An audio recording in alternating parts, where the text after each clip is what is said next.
not sure anyone in the world is stupid enough to try this, but I may be just the dummy for the job. I mean, what kind of moron would forego a perfectly good Uber and walk from LaGuardia Airport to Midtown Manhattan? The people passing by me must think I'm a real idiot. 8 miles through neighborhoods in Queens I've never even heard of. Right now I'm somewhere between LaGuardia Airport and Midtown Manhattan, somewhere in Queens. Is it safe? All right, I just walked past a cemetery where a bunch of mobsters are buried. And what kind of cool, historic things will I see along the way? This little diner in Queens holds a special place in Hollywood history. Anybody can take a bus, a taxi, an Uber into Manhattan. What if I change it up a little bit? It seems kind of stupid, but hey, I'm into that. Why not? Let's give it a shot. Can it be done? Should it be done? Why would I do it? Find out in this episode of Window Seat.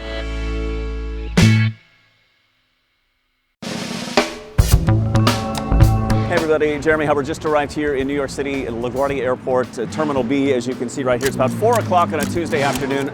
I don't have anything to do or anywhere to be for a few hours, and I thought to myself, what can I do to pass the time and have a New York experience unlike any I've ever had before? And then it dawned on me, why don't I do what I've done before and actually walk it? It's not the first time we've done this. I once walked from LaGuardia to JFK Airport, 10 miles across Queens. I also once walked 11 miles across Normandy, France in the middle of the night, so this is nothing.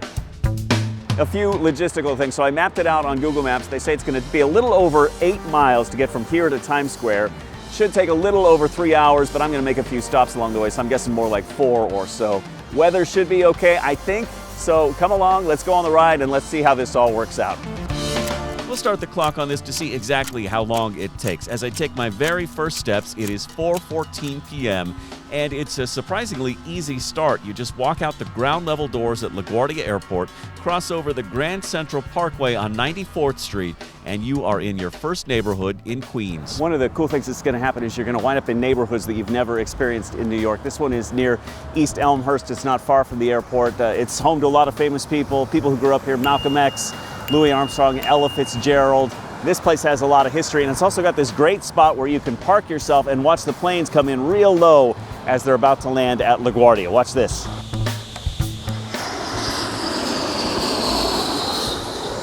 If you're an av geek, you are going to absolutely love this spot, but we don't have time to watch planes come and go. We have got to keep moving.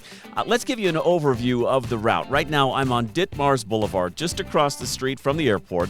I'll follow this street for a few blocks and then walk alongside the Grand Central Parkway once again, and then follow the blue dots as I cut through the Astoria neighborhood. Then I'll take a left at the very busy Northern Boulevard in Queens, follow it for a couple of miles, then it's into the Queensboro Plaza area and Long Island City before I hoof it across the Queensboro Bridge, pass over Roosevelt Island, and then into Manhattan, where I'll cut across the east side, approach Central Park, then cut down to Midtown and end it all right in the heart of the city at Times Square.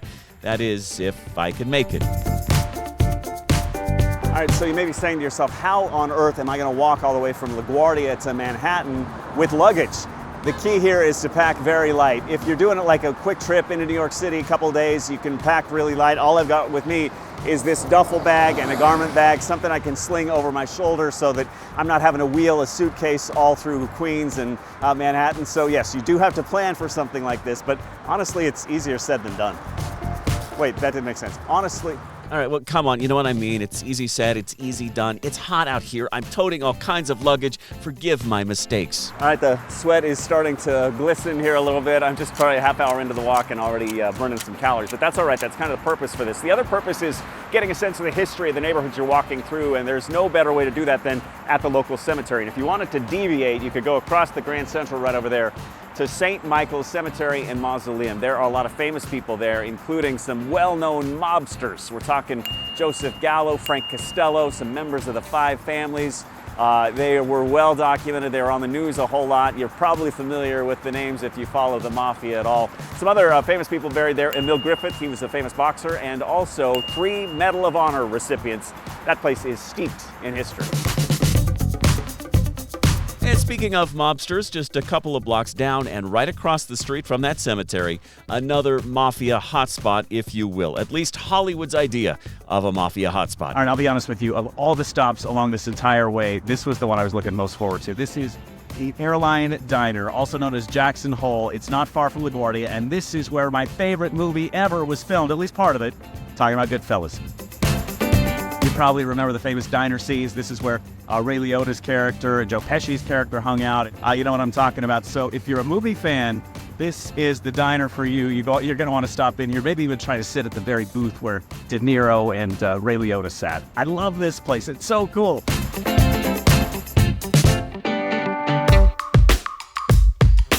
So yeah, if you want to stop here, it's the Jackson Hole Restaurant, 6935 Astoria Boulevard in Queens. Definitely worth a pop in if you have time, which I don't.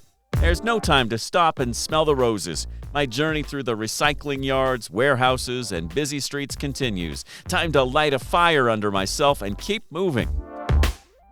Making my way down 49th Street in Queens, I am now firmly in the diverse, beautiful Astoria neighborhood, a place I never spent any time before, which is kind of the point of all of this. I'm getting to see New York City like I never have. And as the sun starts to set, I'm dumbstruck by my progress. I've already made it more than 3 miles, and I'm already to Northern Boulevard. All right, so about an hour and a half into the journey right now, and it's gone awesomely. I mean, it's just perfect. The weather's great. It looks like it might rain, but it hasn't so far. Things are nice and cool. It's a nice fall day here in New York City, and there's no better time of year to be here.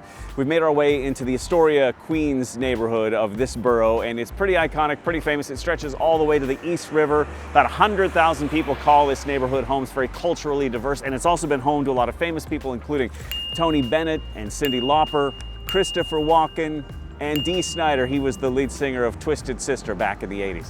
All right, so the cool thing here now is we're getting close to Long Island City, which is that cool neighborhood with great big high-rises that butts up against the East River, and from there we're gonna get some amazing views of Manhattan. So let's keep walking and let's check it out.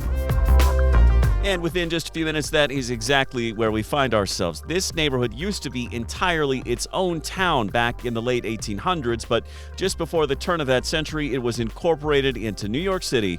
And wow, in the last quarter century, it has really, really changed. All right, so we've just walked into Long Island City. This is a cool neighborhood that's really changed over the past 2 or 3 decades. High-rises everywhere. It's basically Manhattan light, a little cheaper if you want to live over here. Very cool neighborhood, and still with the beating heart of Queens and all the cool things that come with that.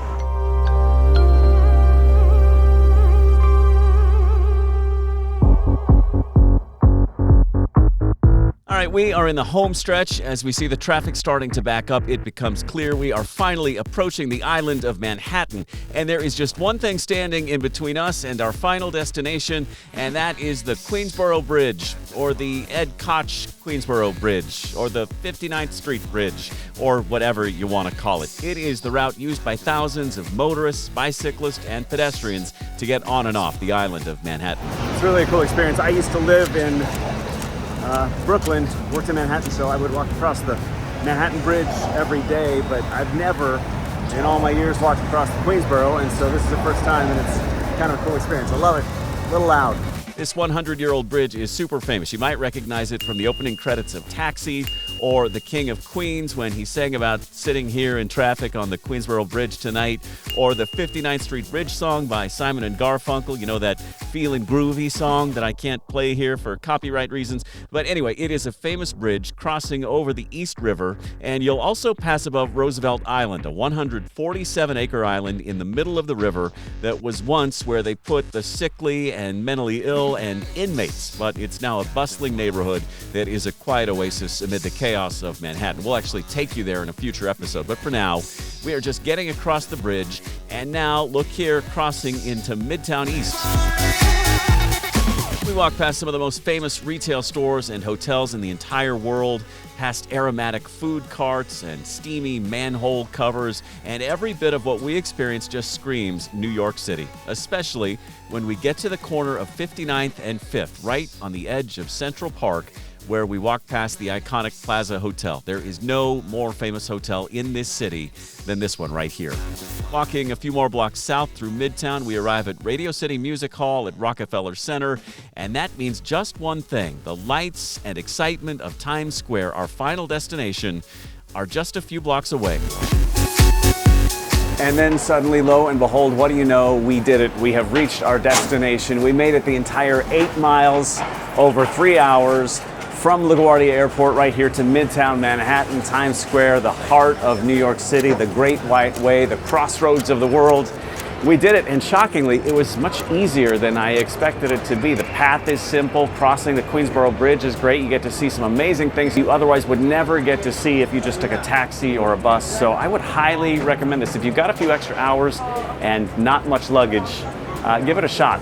It's worth it, I promise. So that's it. Have you ever tried this? Would you ever try it? Let us know in the comments below. We'd love to hear from you. Also, we would love it if you'd like and share this video so we can spread the word as we continue to travel all around the globe and share our exploits in our journey to visit every country on the planet. We're at over 70 now, pushing 80, and please follow along as we make that journey. And we'd love it if you would hit subscribe so again, we can share the passion of travel right here on Window Seat. We're back with a brand new episode of Window Seat next Friday morning, 8 a.m. Eastern. In the meantime, please enjoy one of these other episodes from Window Seat. It's loud.